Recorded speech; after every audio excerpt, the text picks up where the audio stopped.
நம்ம படிப்புக்கு கவர்மெண்ட்ல கதவை திறந்து வச்சுட்டு கமான் கமான் கமான்ங்கறாங்க. டேய் நம்ம ரேஞ்சுக்கெல்லாம் பிச்சை எடுக்கலாம் இல்ல நான் மூட்டை தூக்கலாம்டா. மூட்டை தூக்கலாங்கறியா? ஆமா. ஐயோ என்னங்க பண்றீங்க? வேலை செய்யற. என்ன வேலை? வா சொல்லுங்க.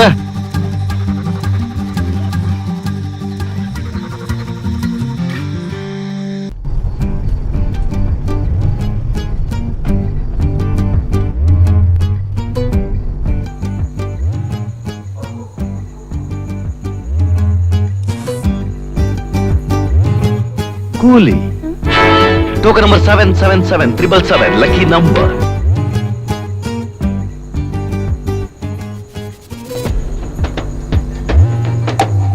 ஒரு உழைப்பாளி, யா ஒரு கூலி, யா யா ஒரு லேபர். யா யா யா ஸ்ட்ராங் மேன் மேடம்.